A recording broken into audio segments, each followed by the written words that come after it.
Remue ménage. Remue ménage.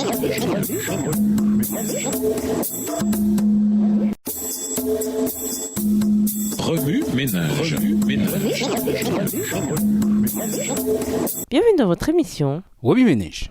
Nous voilà à la leçon de vendredi. L'amour nous unit. Lisons Jean 13, les versets 34 et 35. Jean 13, les versets 34 et 35.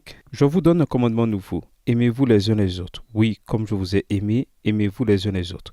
À ceci, tous reconnaîtront que vous êtes mes disciples à l'amour que vous aurez les uns pour les autres. Pour conclure, l'unité au sein de l'Église chrétienne prouve la puissance de Dieu. L'amour entretient et soutient la croissance de l'unité chrétienne. Jésus a rappelé aux disciples que les gens sauraient qu'ils sont ses disciples s'ils s'aimaient les uns les autres. Jean 13, le verset 35.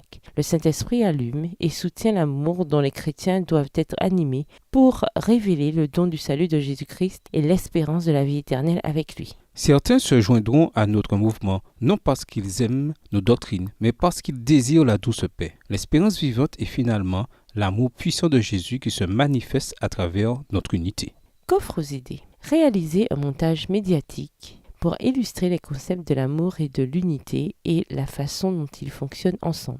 Écrivez une pièce ou un sketch illustrant l'importance de l'unité dans l'Église. Priez pour l'unité dans votre Église. Humiliez-vous et demandez à Dieu de faire en sorte que votre attitude et vos contributions soient un catalyseur pour l'unité et non une pierre d'achoppement. Observez votre environnement naturel pour comprendre l'unité existant entre tout ce qui a été créé par Dieu. Discutez des inhibiteurs qui détruisent l'unité ainsi que de la façon de les prévenir. Planifiez des activités pour construire l'unité dans votre Église, des études bibliques, de petits groupes de maison, des projets d'évangélisation, des rencontres sociales, des célébrations avec de la bonne nourriture et des jeux et des excursions de groupe. Pour aller plus loin, nous vous invitons à lire 1 Corinthiens 1, le verset 10, Éphésiens 4, les versets 11 à 13, Colossiens 3, les versets 13 et 14, Psaume 133, verset 1.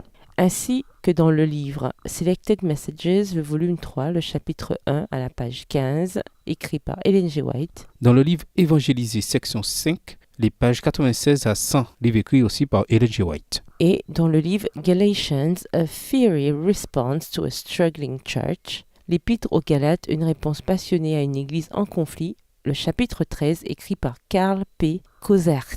Et aussi disponible sur Internet sur adventistreview.org, l'article intitulé What Does God Say About Unity? Qu'est-ce que Dieu dit à propos de l'unité? Écrit par Gannon Diop le 7 mai 2018. Au revoir. Et à demain si Dieu veut. Remue ménage. Remue ménage.